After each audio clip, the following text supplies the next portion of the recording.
Hey guys, this is Som Kumar. Welcome to our YouTube channel that is Detailed Mathematics. So today I am starting a new chapter that is factorization. It is the extension of polynomials. कुछ क्या करते हैं, कुछ लोग मतलब पॉइनोमियल्स को factorisation को पॉइनोमियल्स में ही ला देते हैं, बट हम फैक्टराइजेशन एक अलग चैप्टर मतलब अलग ही मतलब उसको अलग चैप्टर बना करके पढ़ा रहे हैं, क्योंकि पॉइनोमियल्स में तो है बहुत सारे रिमाइंडर है, फैक्टर थ्योरम, उसमें भी कुछ फैक्टराइजेशन टाइप के हैं, फैक्टर थ्योरम जो फैक्टराइजेशन टाइप के ही हैं, बट ये फैक्टराइजेशन टोटली थोड़ा डिफरेंट है पॉइनोमियल से, इसलिए हम इसको अलग चैप्टर में ला रहे हैं ताकि आपको मतलब बढ़िया समझ में। इसमें भी कुछ ज़्यादा लेक्चर आएंगे, मतलब डिटेल में बताएंगे इसमें, और अच्छे सवाल लगाएंगे। इसके भी कुछ पार्ट्स है, कॉमन फैक्टर निकालने के हैं, मिडिल टर्म फैक्टर है, बहुत सारे पार्ट्स है, ठीक है, डिफरेंस ऑफ स्क्वायर्स है, सब बहुत सारे इसमें सब फैक्टराइजेशन में कराएंगे, ठीक है। एक वन शॉट सीरीज भी करा चुके हैं पॉइनोमियल्स का, जिसमें पॉइनोमियल्स के सारे मतलब अच्छे सवाल लगा चुके हैं, करीब वो 1 घंटे कुछ मिनट का है, ठीक है, उतना चलता है मतलब वो, और पार्ट 1 था। अगर ये इसके फैक्टराइजेशन कराने के बाद फिर हम पार्ट 2 भी लाएंगे वन शॉट का, ठीक है। तब तक के लिए भी हम फैक्टराइजेशन देखते हैं। What is factorisation? फैक्टराइजेशन क्या है? फैक्टराइजेशन, ये फैक्टराइजेशन जो वर्ड है ये 2 वर्ड से मिला है, फैक्टर प्लस आइजेशन। मतलब ये फैक्टर जो है ये वर्ड आया कहाँ से? ये फैक्टराइजेशन फैक्टर से, कहाँ से है? फैक्टर से। फैक्टर मतलब आप लोगों को पहले बता चुके, फैक्टर मतलब क्या होता है? फैक्टर मतलब क्या होता है? मतलब जैसे हम लोग बोलते हैं 3 इज अ फैक्टर ऑफ 9, ये एग्जांपल हम पहले भी ले चुके हैं। 3 इज अ फैक्टर ऑफ 9, या फिर 5 इज अ फैक्टर ऑफ 25। ये दोनों बात बोलने का मतलब क्या है कि जब भी अगर ये 3 इज अ फैक्टर ऑफ 9, मतलब अगर 9 को हम 3 से डिवाइड करते हैं, 9 को 3 से डिवाइड करते हैं तो 3 बार में 9 कट जाएगा, रिमाइंडर जो बचेगा क्या बचेगा? 0, ठीक है। इसको हम क्या बोलते हैं? फैक्टर, ठीक है। फैक्टर बात समझ में आ गई आपको, पहले बता चुके हैं। What is factorisation? ठीक है, फैक्टर तो समझ में आ रहा है, ठीक है, तो लेकिन ये बात है इसका रिलेशन फैक्टराइजेशन से क्या है? फैक्टराइजेशन क्या है? फैक्टर तो समझ में आ गया, व्हाट इज फैक्टराइजेशन? फैक्टराइजेशन क्या है? तो पहला बात याद रखिए, फैक्टराइजेशन क्या है? Factorisation is a process. क्या? फैक्टराइजेशन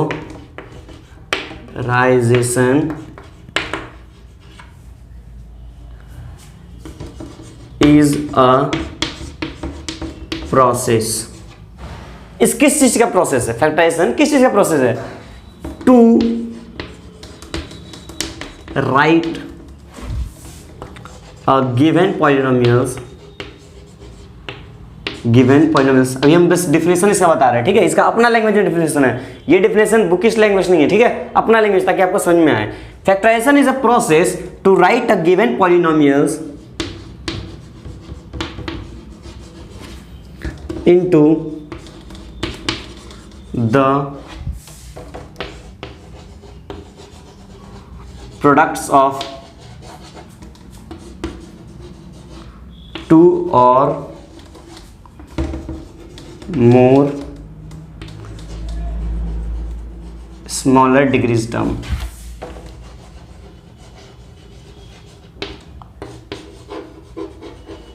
ठीक है, देखिए ये अपना लैंग्वेज है, ये अपना लैंग्वेज है, ठीक है। देखिए क्या बोल रहा है, factorisation is a process. Factorisation क्या है? ये एक प्रोसेस है। फैक्टराइजेशन इज अ प्रोसेस, किस चीज का प्रोसेस है? टू राइट, क्या करने का? लिखने का प्रोसेस है। किस चीज को लिखने का प्रोसेस है? To write a given polynomials. किसको? एक पॉलिनोमियल्स होगा, मान लीजिए px, उसको हम लोग को लिख सकते हैं, किस फॉर्म में लिख सकते हैं? इनटू द प्रोडक्ट ऑफ 2 और मोर स्मॉलर डिग्री टर्म्स।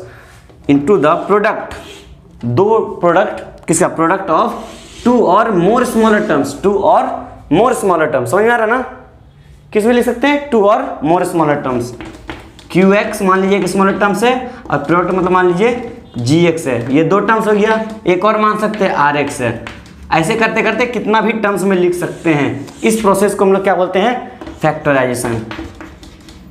क्या बोलते हैं? फैक्टराइजेशन।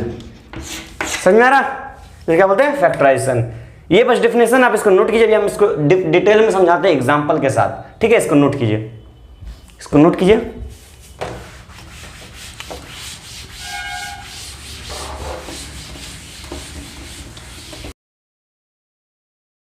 चलिए अभी कुछ नया देखते हैं मेथड ऑफ फैक्टराइजेशन कि मेथड ऑफ फैक्टराइजेशन क्या है, क्या कौन कौन सा मेथड है जो जिससे वो फैक्टराइजेशन में आसानी होता है, मतलब करने में मदद करता है। ठीक है, मेथड ऑफ फैक्टराइजेशन टॉपिक लिखते हैं, मेथड ऑफ फैक्टराइजेशन। ठीक है, मेथड ऑफ फैक्टराइजेशन, मेथड मतलब पता ही है आपको, तरीका, फैक्टराइजेशन मतलब बता ही चुके हैं। ठीक है, इसमें पहला मेथड आता है bye taking common factor, bye taking common, इसका कुछ प्रॉपर नाम है। ठीक है, बट मान लीजिए बाय टेकिंग कॉमन। ठीक है, ऐसे कुछ नाम है। ठीक है, कॉमन, कॉमन लेकर के हमको फैक्टराइजेशन करना है। क्या करना है? कॉमन लेकर के फैक्टराइजेशन करना है। ठीक है, चलिए तो इसको देखते हैं।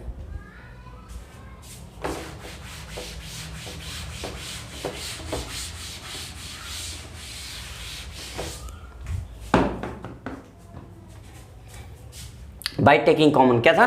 Factorisation by taking common. ठीक है, तो फैक्टराइजेशन बाय टेकिंग कॉमन मतलब होता क्या? चलिए इसका मतलब भी समझा देते हैं आपको, ताकि आपको मतलब प्रॉब्लम ना हो। Factorisation by taking common. ठीक है, चलिए factorisation by taking common. Factorisation मतलब पता है कॉमन, टेकिंग मतलब पता है लेना। ठीक है, क्या लेना है? कॉमन। कॉमन, कॉमन मतलब क्या होता है? कॉमन मतलब क्या होता है? आप किसे बोलते हैं? किसी में क्या बोलते हैं? कोई दो स्टूडेंट है, दो लड़का है। ठीक है, उसमें क्या बोलते हैं? आप दोनों, तुम दोनों का हैबिट सेम है, मतलब दोनों का हैबिट कॉमन है, मतलब कुछ भी। कॉमन मतलब सेम, कॉमन मतलब सेम। कॉमन मतलब क्या हो गया? सेम। मतलब मान लीजिए जिससे बोलते हैं हर इंसान में कॉमन क्या है? हर इंसान में कॉमन क्या है? दो आंख है, दो हाथ है, दो पैर है, एक नाक है। समझ में आ रहा ना? हर इंसान में कॉमन यही है ना? इंसान और जानवर में कॉमन क्या है? दोनों में जान है, दोनों में लाइफ है। समझ में आ रहा? मतलब दोनों में क्या चीज़ सेम है, कॉमन क्या है, कंपेयर करने के बाद कॉमन क्या है, सेम क्या है, उसी को हम लोग क्या बोलते हैं? कॉमन। तो ठीक उसी तरह अगर मान लिए बोल दें कि 8 एंड 6 में कॉमन क्या है, 8 और 6 में कॉमन क्या है, इसके बारे में कितना कॉमन बता सकते हैं, क्या क्या चीज़ कॉमन बता सकते हैं? चलिए हम देखते हैं इसके बारे में। नंबर को तो पढ़ लेते, बस उसके डीप कंसेप्ट को नहीं समझते। जब तक आप डीप कंसेप्ट को नहीं समझिए, उसका प्रॉपर्टी को नहीं समझिएगा, तो उसको टैकल कैसे कीजिएगा? अगर मान लीजिए आपको किसी से लड़ना है, किसी से आपको लड़ना है, तो आप उसके बारे में नहीं जानिएगा कि उसका बैकग्राउंड क्या है, उसका कमजोरी क्या है, उसका ताकत क्या है, उसके बारे में आप नहीं जानिएगा, तो आप उससे कैसे लड़िएगा? उसे टैकल कैसे कीजिएगा? ठीक उसी तरह मैथ में अगर कोई प्रॉब्लम सॉल्व करना है, तो उसका प्रॉपर्टी, मतलब वो किस तरह सॉल्व होगा, वो किस तरह से मतलब उसको हैंडल कर सकते हैं, किस तरह से वो सॉल्व नहीं होगा, ये भी आपको जानना पड़ेगा, तब आप जाकर उस सवाल को सॉल्व कीजिएगा। ये मतलब सिर्फ मैथ पढ़ना मतलब सिर्फ ये नहीं कि मतलब स्कोर करना, मार्क्स स्कोर करना, मार्क्स तो स्कोर करना ही है, साथ ही साथ हमको नॉलेज भी गेन करना है। ठीक है, जो फ्यूचर में काम है। ठीक है, तो देखते हैं। तो अब यहाँ बताइए 8 और 6 में कॉमन क्या है? अब ये बताइए 8 और 6 में क्या है? तो पहला कॉमन क्या है? ये दोनों क्या है? रियल नंबर है। ठीक है, ये सब पता है। ये दोनों क्या है? कांस्टेंट भी है। बहुत सारे, अगर हम इसका कॉमन निकालने जाएं ना, तो हमको लगता है 100 से ऊपर कॉमन आ जाएगा। 100 फिर भी नहीं निकाल सकेंगे, फिर भी मेरे ख्याल से हम तो 10, 15, 20 तो आराम से निकाल सकते हैं। ठीक है, ये दोनों डिविजिबल बाय 2 है। समझ में आ रहा ना? बहुत सारा फैक्टर 2 है दोनों का, मतलब बहुत सारे कॉमन आएगा। समझ, इसी को हम लोग क्या बोलते हैं? Common, same. मतलब ये दोनों के बीच में कंपेयर करने के बाद ये दोनों में सेम कौन सा है? तो चलिए अब फैक्टराइजेशन बाय टेकिंग कॉमन, उस बात को समझते हैं। ठीक है, चलिए उस बात को समझते हैं।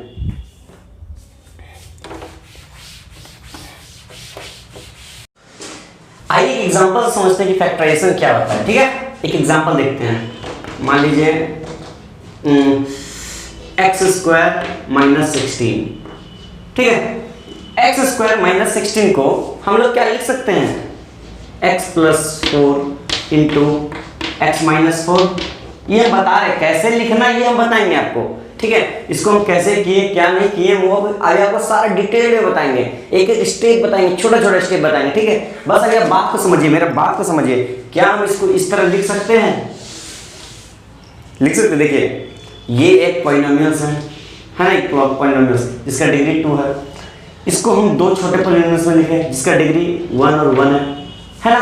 समझ में आ रहा है? इससे डिग्री कम है ना, इससे डिग्री कम, इससे डिग्री कम है और टर्म्स भी ज्यादा है, दो टर्म्स है। बोलिए इसको क्या, हम इसको इसमें बदल फॉर्म में लिख सकते हैं। देखिए मल्टीप्लाई करके देखिए, x into x x square minus 4x, इधर क्या गया plus 4x plus minus minus 16, ठीक है। ये कैंसिल, एक्स स्क्वायर माइनस 16 हुआ ना, सेम चीज है ना, सेम चीज, दोनों सेम चीज है। मतलब इसको हम इस फॉर्म में लिख सकते हैं। मतलब ये क्या हो गया, अब इसको अगर इस एग्जांपल से हम क्या समझे, इस एग्जांपल से हमको समझ में क्या है, इस एग्जांपल से, इस एग्जांपल ये समझ में आया कि x plus 4 and x minus 4 is a factor of x square minus 16। इस बात से हमको ये समझ में आया, ये गिवन, इससे मतलब इससे हमको ये समझ में आया कि x plus 4 and x minus 4 is a factor of x square minus 16। समझ में आया? समझ में आया? एक सिंपल एग्जांपल है, सिंपल एग्जांपल देखिए, सिंपल एग्जांपल दिखाते हैं आपको, सिंपल सा एग्जांपल। आपका कंसेप्ट क्लियर हो जाएगा, इतना बढ़िया से कंसेप्ट क्लियर होगा ना, मजा आएगा। उसके बाद जो सवाल लगाइएगा ना तो उसमें और भी मजा आएगा। एक सिंपल एग्जांपल लेते हैं, कोई एग्जांपल लेते हैं, मान लीजिए लेते हैं 48, ठीक है। 48 को चलिए लिखते हैं 2 इंटू 3 इंटू 4 इंटू 2। समझे? इसको हम पूरा छोटा छोटा पार्ट में तोड़ दिए। देखिए आप इसको मल्टीप्लाई किए, 2 इंटू 3 6 को 24 टू 48 को हम लोग छोटा छोटा पार्ट में तोड़ दिए। तो इस स्टेटमेंट से हमको क्या समझ में आया, इस स्टेटमेंट से ये समझ में आ रहा कि 2 इज अ फैक्टर ऑफ क्या 48, ठीक है। पहला कंडीशन मिला, 2 इज अ फैक्टर ऑफ 48। दूसरा कंडीशन देखते हैं, 3 इज अ फैक्टर ऑफ 48, ये दूसरा कंडीशन है। तीसरा कंडीशन क्या है, 4 इज अ फैक्टर ऑफ 48। समझ में? आपको 3 कंडीशन, आप बोलिएगा कि लास्ट में 2 है, अरे 2 तो ले ही चुके हैं यहाँ पर, 2 इज अ फैक्टर ऑफ 48 बता चुके हैं। 2 भी फैक्टर है, 3 फैक्टर है, 4 भी फैक्टर है। अरे इसका हम चाहें तो और भी फैक्टर हो जाएगा, 6 भी फैक्टर हो जाएगा, 8 भी फैक्टर हो जाएगा। देखिएगा आप, देखिए इसको हम कितना फैक्टर में, इसको देखिए, इसको भी ऐसे लिख सकते हैं, 48 को 8 इंटू 6 लिख सकते हैं, इसको और भी लिख सकते हैं, इसको 3 भी फैक्टर ला सकते हैं, 12 भी फैक्टर ला सकते हैं, 48 भी फैक्टर है। इसका मेन चीज है फैक्टर में लोग क्या हुआ, छोटा छोटा मतलब 2 या 2 से ज्यादा टर्म प्रोडक्ट का टर्म में लिख सकते हैं। समझा ना? अब इसका मतलब मेन मकसद मेरा समझाने क्या था, कि फैक्टराइजेशन समझाने का मकसद ये था कि इसको हम कितने पार्ट्स में लिख सकते हैं। इसी तरह से मान लीजिए, जैसे इसको मान लीजिए ये QX है, PX मान लीजिए, हमारी बताया था एग्जाम्पल, PX को हम लोग क्या लिख सकते हैं, QX into RX into GX into से चलते जाएगा, ठीक है, इंटू यहाँ। तो वहीं पर मान लीजिए QX 2 है, RX 3 है, G से 4 है, ऐसे 2x फिर ऐसे चल रहा, ठीक है। आप बोलिए क्या ये सब पॉलिनोमियल्स है? जी हाँ, ये सब पॉलिनोमियल्स है, कांस्टेंट पॉलिनोमियल्स। याद है, x power 0, y power 0, t power 0, कुछ भी दे सकते हैं आप लोग। समझ में आ रहा ना? 48 में भी x पावर 0 दे दीजिए। समझ में आ रहा? सेम चीज है। px को हम लोग इस तरह डिनोट किए हैं, यही इसी को हम लोग क्या बोलते हैं, फैक्टराइजेशन। Concept clear? फैक्टराइजेशन का कंसेप्ट क्लियर हो गया, ठीक है। अगर नहीं हुआ तो फिर से एक बार रिवाइंड करके देख सकते हैं, अगर नहीं तो फिर आप चाहें तो कमेंट में लिख सकते हैं। अगर आपको नहीं हुआ तो फिर हम देखेंगे और भी कुछ नए प्रोसेस लाने की कोशिश करेंगे। ये प्रोसेस पूरा नया है, ठीक है। ये प्रोसेस मतलब बहुत ही अच्छा है, कंसेप्ट मतलब कंसेप्ट समझने का बहुत अच्छा तरीका है। सॉल्व आपको इस तरह नहीं करना, बताएंगे वो सॉल्व किस तरह करना, ठीक है, वो भी बताएंगे। चलिए इसको नोट कीजिए।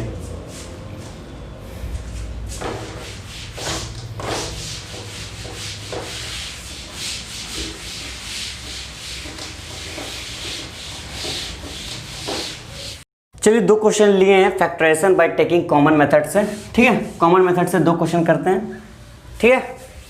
पहला क्वेश्चन क्या बोल रहा है, 5a² माइनस 20ab। इसमें से इसको इस पहले बात क्या करना है, इसको फैक्टराइज करना है। क्या करना है, फैक्टराइज। चलिए लिखते नहीं है, ठीक है, लिखते नहीं है, मालूम ही आपको क्या करना है, फैक्टराइज करना है। फैक्टराइज क्या करना है, कैसे करना है, कॉमन मेथड से। क्या करना है, कॉमन लेकर के। क्या करना है, क्या चीज यूज करना है इसमें, कॉमन से। तो पहला सवाल 5a² माइनस 20ab, ठीक है। इसको हमको क्या करना है, कॉमन लेकर के फैक्टराइज करना है। तो चलिए इसको सॉल्व करते हैं, ठीक है। तो सबसे पहले बात, कॉमन मेथड से अगर सॉल्व करना है आपको, तो मतलब दोनों में से दो टर्म्स, पहले आपको टर्म्स के बारे में जानना होगा। ये एक टर्म से, एक टर्म से आपको बता चुके हैं। टर्म्स को हम लोग कैसे सेपरेट करते हैं, प्लस या माइनस ऑपरेशन से, आपको पहले बता चुके हैं, ठीक है, वो तो पता ही आप लोग को। लेकिन अब हमको कॉमन मेथड से फैक्टराइज करना है, तो सबसे पहले इसको सेपरेट करना पड़ेगा। सबसे पहले क्या करना पड़ेगा, सेपरेट करना पड़ेगा। अगर इसको सेपरेट करना है तो सेपरेट कैसे करेंगे, देखिए कैसे सेपरेट करेंगे। इसको इक्वल टू दीजिए, इसको छोटे छोटे टर्म में बदलिए। 5 इंटू a, क्या लिख सकते हैं इसको, ऐसे लिख सकते हैं ना इसको इस तरह, 5 into a equal to 5a² लिख सकते हैं। बीच में माइनस है, माइनस दे देंगे। 20ab को हम लोग लिख सकते हैं 20 इंटू a b लिख सकते हैं। इसको तो स्प्लिट कर दिए, इसको स्प्लिट कर दिए। पहला टर्म्स क्या है, इसको स्प्लिट करना। पहला काम क्या है, स्प्लिट करना। स्प्लिट कर दिए भैया, वेरिएबल को तो हम स्प्लिट कर दिए हैं, नंबरवा को भी तो स्प्लिट कर दें, समझे नंबर को भी तो स्प्लिट कर दें। चलिए नंबर को भी स्प्लिट करते हैं। क्या करते हैं, नंबर को भी स्प्लिट करते हैं। चलिए तो 5 को स्प्लिट करते, 5 इंटू 1, 5 1 लेने की जरूरत नहीं है, तो 5 को ऐसे लिखते हैं 5 इंटू a, ठीक है। इसको ऐसे रखते हैं। 20 को क्या लिख सकते हैं, 20 को स्प्लिट करने के लिए हम लोग क्या कर सकते हैं, 20 का एलसीएम लेंगे। चलिए 20 का एलसीएम लिया, 2 इंटू 10, 2 इंटू 5। इसको स्प्लिट करें क्या होगा, 2 into 5 into a into b। Split हो गया, स्प्लिट हो गया ना, ये भी स्प्लिट हो गया।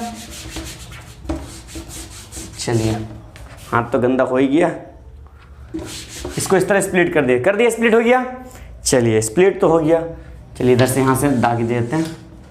नेक्स्ट स्टेप क्या होगा, नेक्स्ट स्टेप ये होगा कि अब ये देखना है कि ये दोनों टर्म में कॉमन कौन सा, ये टर्म में और ये टर्म में कॉमन क्या क्या है, क्या क्या चीज़ कॉमन है। तो पहला बात 5, इसमें 5 हाँ है, चलिए 5 लिखते इधर, ठीक है। ए है इधर, चलिए ए लिखते इधर। ए और इधर नहीं है, छोड़ देते हैं, मतलब इससे का खत्म हो गया, छोड़ देते हैं, ब्रैकेट देते हैं। मेथड को याद कीजिए कैसे कैसे हम कर रहे हैं, ब्रैकेट दे दिए, ठीक है। अब इधर बचा क्या, अब बचा क्या, वो ए बचा, माइनस इधर क्या बचा, 2 इंटू 2 4, या फिर 2 ही लिखते, चलिए 2 इंटू 2 लिखते हैं, ठीक है। और लास्ट में क्या बचा, बी। ये बातें समझ में आ गई आप लोग को, समझ में आ गई ना कैसे किए हम लोग। नेक्स्ट स्टेप क्या हो गया, इसको सॉल्व कर देंगे। 5 into A 5a, a minus 4b। लो भैया हो गया आपका फैक्टराइजेशन, फैक्टराइज हो गया आपका आंसर। कितना सिंपल था, कितना सिंपल था, हो गया ना। चलिए नोट कीजिए, जल्दी जल्दी नोट कर लिया, मिटा दे इसको, चलिए मिटा देते हैं। इसके बाद हम नेक्स्ट सवाल करते हैं, ठीक है।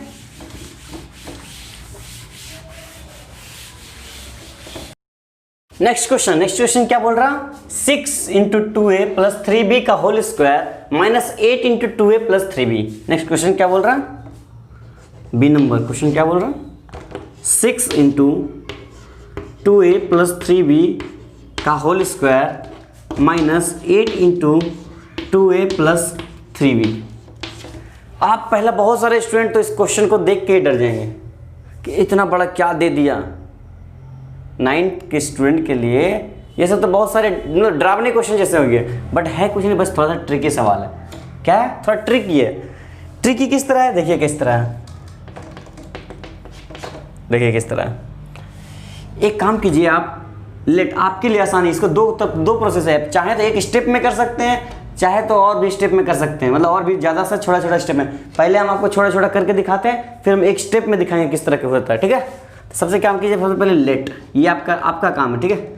मानते हैं 2a plus 3b is equal to T, इसको मान लिया 2a plus 3b is equal to T, इसको मान लिया, चलिए मान लिया। अब सॉल्व करना स्टार्ट करते हैं। 6t स्क्वायर माइनस 8t, समझ में आया कैसे हुआ, इसके जगह पर t पुट किए, हो गया। इसको क्या करेंगे, फिर वही काम करेंगे, स्प्लिट करेंगे, 6 into T minus 8 into T, समझ में आ रहा। इसको स्प्लिट करेंगे, स्प्लिट करने के बाद क्या होगा 6 को भी स्प्लिट करेंगे। 6 को किस तरह स्प्लिट होगा, 6 किस तरह स्प्लिट होगा, 6 होगा 3 into 2 into T into T minus 8 को क्या लिख सकते हैं, 2 इंटू 2 इंटू 2 इंटू टी, लिख सकते हैं ना।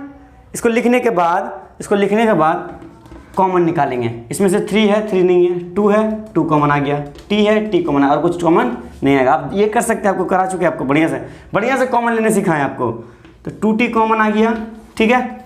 फिर 3t बच गया, 3 इंटू टी माइनस 40 बच गया, माइनस 4 बचा, सॉरी 40 नहीं, 3t माइनस 4। क्या हम इसको यहीं पे छोड़ दें, ये तो आ गया, फैक्टराइज तो हो गया,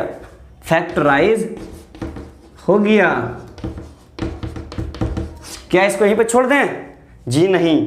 t का वैल्यू आप लिए हैं, आप माने हैं, दिया नहीं है, तो आपको t का वैल्यू पुट करना होगा, t का वैल्यू पुट करना होगा। तो t का वैल्यू कितना था, 2a प्लस 3b, t का वैल्यू कितना था, 2a प्लस 3b है।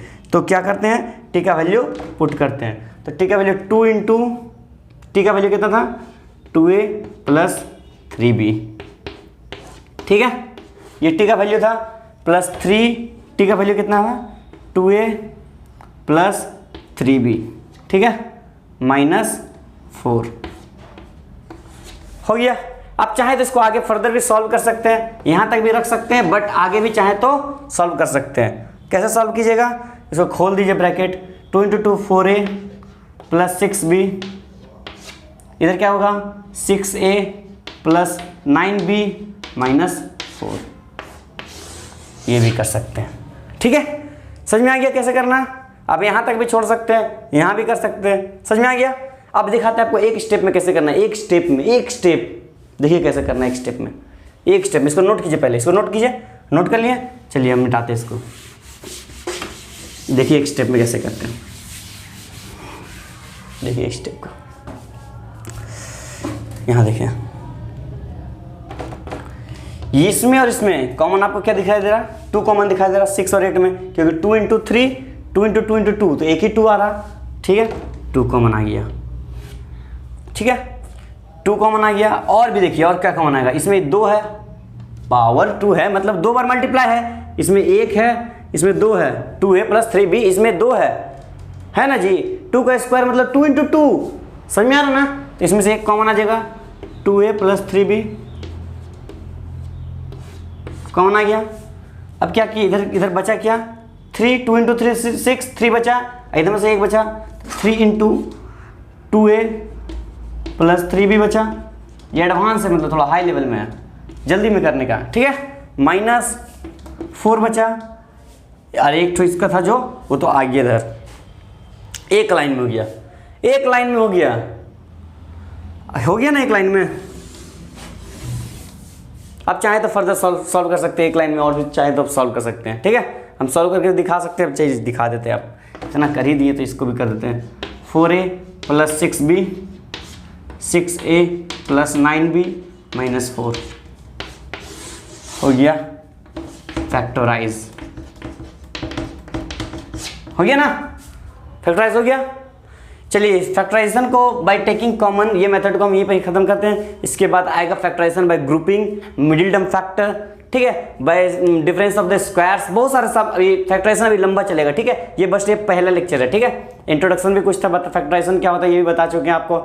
अगर फैक्टराइजेशन कंप्लीट करने के बाद फिर एक और सीरीज लाएंगे, मतलब सीरीज नहीं, वो शॉर्ट होगा, वन शॉट होगा, वो पार्ट 2 होगा वन शॉट का, याद है ना, एक पॉलिनोमियल्स में करा चुके हैं। ठीक है, तो तब तक के लिए ऑल द बेस्ट।